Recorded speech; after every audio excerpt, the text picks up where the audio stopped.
Lil J. My name is Alexander Christian Andrews. I'm the senior interviewer at Jay's Household for Addiction Treatment and Therapy. Now, I understand that you've had problems with nicotine and alcohol. So Lil J, why don't you just start by telling us how you got here? How'd you happen upon drugs and alcohol in the first place? Well, it all started with how I grew up.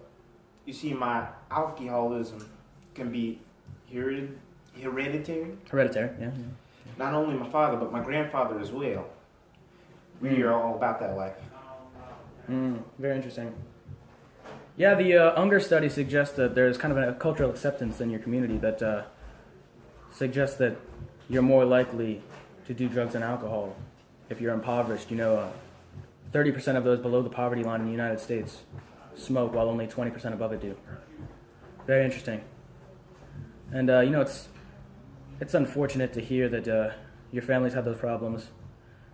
There are facts that suggest that having two or more relatives with a history may suggest that you've inherited genes that put you at risk for addiction. Now, you mind talking more about the environment you grew up in?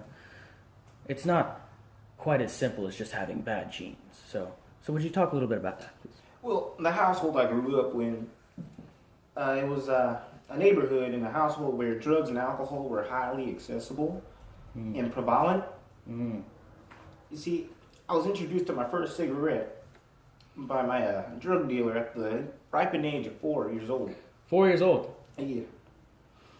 Oh, wow, that's pretty hard to hear. The DeFranza study suggests that, let me tell you a little bit about that. There were several patients with a mean age of 12. You were a little bit below that.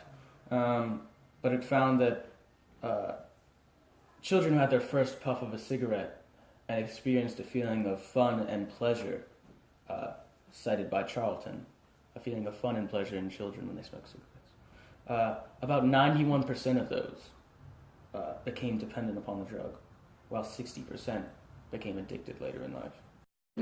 Now, Lil J, is that correct? Lil J. Yeah, that's correct. So back to treatment. Have you done anything for your nicotine addiction or your alcohol addiction?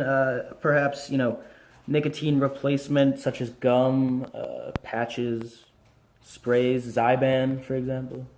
Well, you see, I've been doing some group therapy recently, and I've been using them detoxes as well. Oh yeah. Sorry, I apologize. Those detoxes. I recommend V8 pineapple orange splash. Oh yes, that is that's a good one.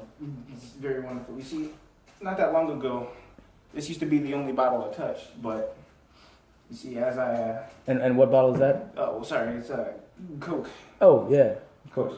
Coca-Cola. It's my addiction. As group therapy and AA became more prevalent. Oh, Alcoholics Anonymous? Of course. Yes, they really helped me out. That's good. I'm glad to hear that. And have you done any kind of one-on-one psychology, something like that? Oh yeah, my psychiatrist.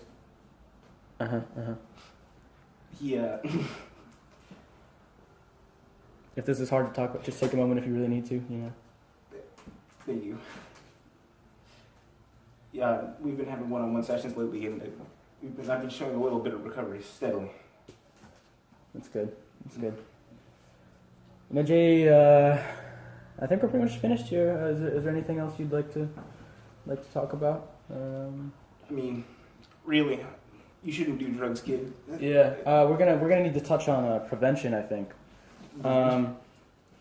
We talked about your environment and how you're perhaps not in a situation in which it's best to have prevented the addiction in the first place. Can you talk about that a little bit? What kind of education are you getting as far as risks about drugs and what have in your community? Well, I dropped out of high school when I was 5. 5? Oh, that's a year after you took your first puff. It all went downhill from the first puff, I'm not going to lie. But it would suggest the fact that you were in high school at 5, you're a pretty intelligent man, would you say? I was pretty intelligent. Yeah. I mean, cigarettes made me smarter, but they also made me stupider. I wouldn't say it was a good trade. I think I should have gone through the system legitimately.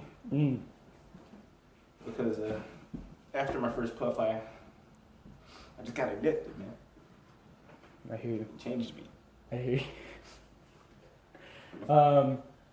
So who do you feel you can reach out to in your community, whether it be a teacher or a principal, perhaps? Is there anyone who... Oh, my teacher was the best. My teacher is like an uncle to me. He was also my drug dealer. He was cool. But, your teacher was your drug dealer? Yeah, my teacher was my drug dealer. Okay. Well, Jay, what seems to be the problem today? Anger, man. I have bad anger. This hurts. Well, Jay, I can see you're still on the coke. It's my favorite drink, man. I love it. Like, dude, if you can see on the board, you mean that you have a problem. Problems that I have. Yes, you do. You have a problem. Chasing me. Jaden, you need help. You need to join a group. I don't know, man. I've taken the liberty to assemble your family in the next group over. Thinking. I don't know, man. I just love it so much.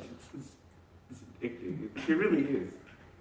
Jaden, listen, just because you look like a Coca-Cola bottle doesn't mean you have to drink it. Man, I mean, think about how this family came together when you guys adopted me. I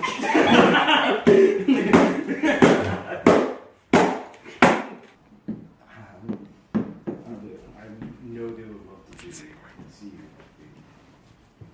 Because your time's up and you're out of mind. I'm not looking to see you, man.